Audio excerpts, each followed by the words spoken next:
Araarri waaqayyoo isiniif haa ta'u akkam jirtan hordoftoota kiyya jaalatamuudhaaf kabajamu. Anis nagaa koon jira galanni ulfinni waaqayyoof hin badin jecha egaa guyyaa irraa kana oduu gaddaa tokko isiniif qabadhee dhufeen jira. Innillee waan baay'ee nama gaddisiisudha. Dursa garuu osoo waa'ee irraa haasa'uutti hin ce'in dura sagalee tokkoon sin dhaggeeffachiisa jidduutti sagalicha dhaggeeffannee walitti deebina haga dhuma na hordofa. Kajabaatu diara anis rabbuma na uume santuutu lubbuuti kanaaf jeebna irraa fudhachuu deema.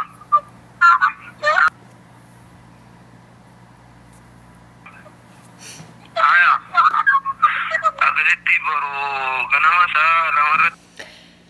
Akkuma sagalee san caqaftanitti hordoftoota kiyya jaalatamuudhaaf kabajamu. Viidiyoo baay'ee nama gaddisiisudha jechaadha. Obboleeyyan keenya karaa huduudaa Saudi Arabiyaa seenuudhaaf huduuda irratti qabamanii mana hidhaan naaziraaniin keessatti hidhamanii du'aaf jireenya jidduu jiran kan murtoon du'aatti murtaa'e guyyaa kaleessaa nama 5 ajjeesan jechaadha.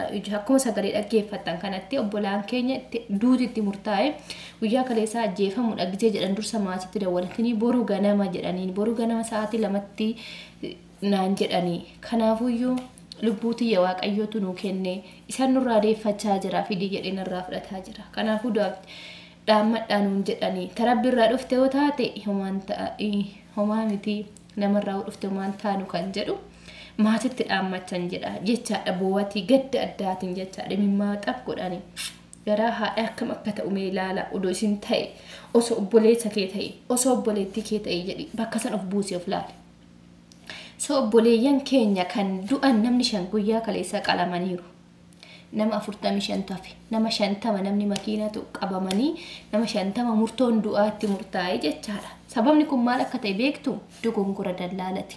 Dogongora dallaala gaafa siin jedhu tokkoffaa meeshaa waraanaa qabattee deemti dallaalonni poolisiin dhaabee yoo jedhan dhaabdu walitti tokkosti tarii nama isaanii ajjeesuu dandeetti poolisiin. Sababa saniif gaafa namni isaanii du'e nama san guutuu makiina san keessa walitti qabanii murtoo du'aatti kennama jechaadha. Balaa nama tokkootiin lubbuun darba. Tokko inni immoo lammata immoo meeshaa sammuu nama hadoochu qoricha jechaadha. Jimaa alkoolii adda addaa wantoota biyya kana keessatti Saudi Arabiyaa keessatti hin eeyyamamne wantoota akkasii fe'anii isaaf faana makiina dallaalonni feetee isaaf faana fidanii huduuda irratti warra qabamanidha jechaadha. Garuu jarri miskiinonni tun meeshaa kana isaan hin finne jarri ofiifuu karaa deemanii dadhabbiidhaan lukaanuu gaaramee qabahanii dhufanii bakka makiinaa tanaa ga'uun isaanii waan guddaadha. Deemsa ji'a 2 deemsa ji'a 1 wayii lukaan deemanii qilee keessa deemanii san hunda darbanii dhufanii bakka darbuudha ol ga'anitti wanni akkanaa isaan mudate jechaadha. Asirratti balaa dallaalotaatiin dogongora meeshaa seeraan ala galchuutiin sababa kanaa jecha warroonni badii kana keessa hin jirre warri makiina saffaan fe'amanii deeman wajjin qabamanii murtoon du'aatti murtaa'e.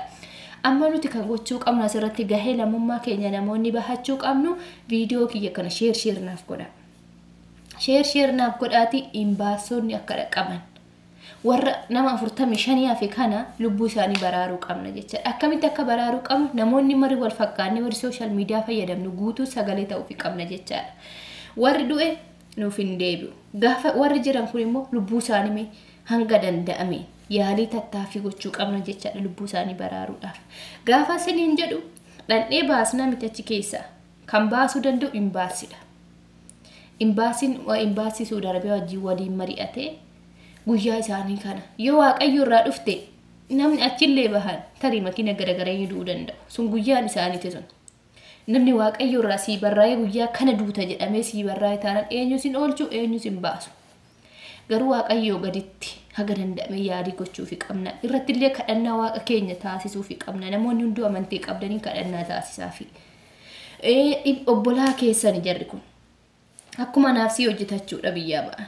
Waan hin beekne keessaa wajjii fe'amee qabamanii jimaa faana qoricha sammuu namaa hadoochuu siirii meeshaa waan badaa kana jechaadha. Kana faana waan qabamaniif kan raawwate dallaala jechaadha. Garuu seerri biyya kana makiina tokko keessatti wajjin qabamte taanaan isatu fe'ee situ fe'ee wanni jedhu hin jiru. Namoota makiina san keessa jiran guutuu tarkaanfii irratti fudhata jechaadha. Nuti gahee nu lammummaa keenyaaf gochuu qabnu sagalee ta'uudha.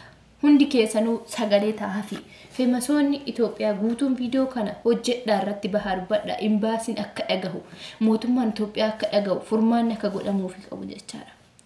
Kana wani nu gochuu qabnu please viidiyoo kana share godha sagalee ta'aafi lammii keessanii lammiidhaaf gaachan gaafa obbolaan keenya kun du'an gaafa isaan du'an gaafa haati isaanii achi biyyaa boossu dhaammadhaa jedhanii na hundaanu jechuudha gaafa isaan dhaammatan gaafa san imimmaa buusnee bo'uu miti gaafa isaan du'an dungoo ibsinee bo'uu miti gaafa isaan du'an justice jennee suuraa isaanii profaayilii godhannee gadda mul'isuu miti kan nurraa eegamu har'a gizee lubbuudhaan jiran yoo danda'ame baraaruudha kanuma carraan biraa malee erga abbaan fedhe yoo du'e erga namni sun lubbuudhaan darbee booddee baana irratti viidiyoo hojjennus sagalee taanus gaddinus dungoo ibsinus ijoollee san galchuu hin dandeenyu gaheen lammummaa har'a jechaadha guyyaan nuti qabnu har'a hundi keessanuu share godhaa viidiyoo kana dhimma lubbuuti dhimma YouTube miti dhimma TikTok miti dhimma social media miti dhimma lubbuuti asirratti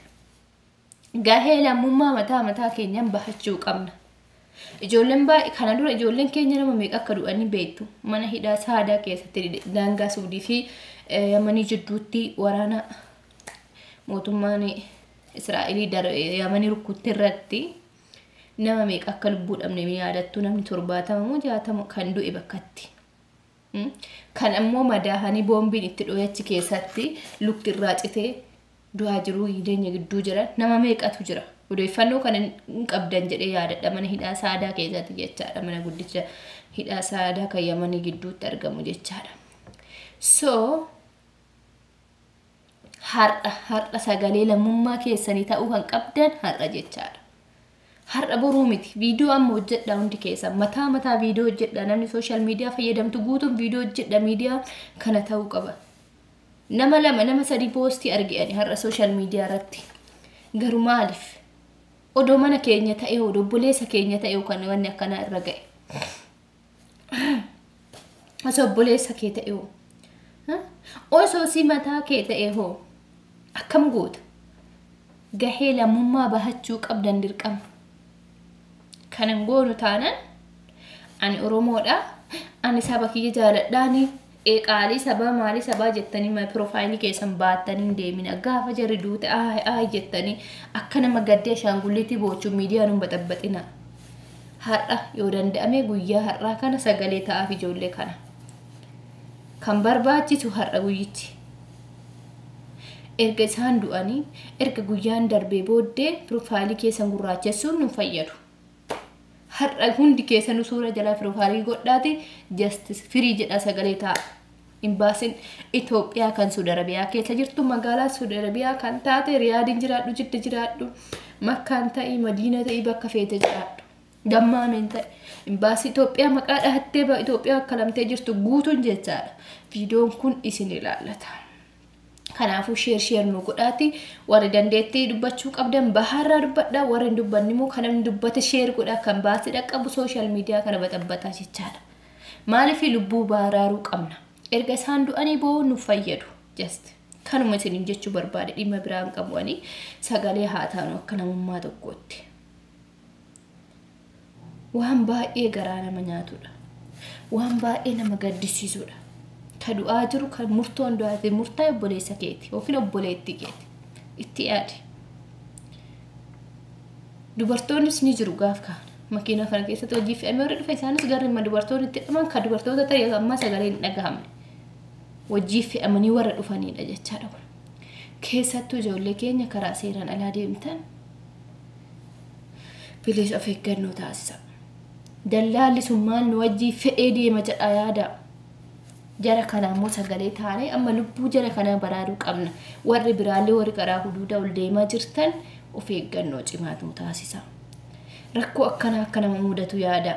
Durumaan jira seerri biyya kana waan seerri biyya isaaniin eeyyamne fe'anii gaafa biyya isaaniitti dhufan tole hin jaalatu jechaadha seerri.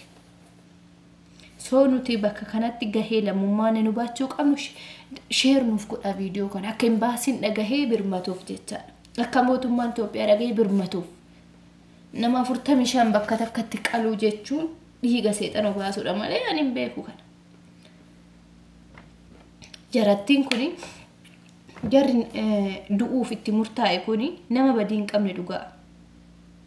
Badii hin qabne gaafa siniin jedhu waa tokko balleechaa isaanii malee du'uuf jiran. Sababuma meeshaan kun isaan faana fe'amee dhufeedha. Kan kana raawwate dallaalota jechaadha. Sababa dallaaltota hattuu warra karaa seeran alaa yakka dalaydu. Isaan yoo du'anillee warra dallaalota sun haa du'ani hojii isaanii irra du'ani cubbuu ofii hojjetan isaan qaqqabaa jira. Garuu jarri miskiinni wajjii fe'amtee lubbuu ishii dhabdu kun isaantu garaana nyaate ana. Garaa haadha dhaltee akkatti boosse haadha dhageeffattanii jirtu. So kanuma isiniin jechuu barbaadeeti viidiyoo kiyya kana sheer naaf godhaatiin namuu gahee keessan bahadha. Waaqayyo lubbuu isaanii nu haa tisku haga danda'ame sagalee ta'aa fi hundi keessan galatooma.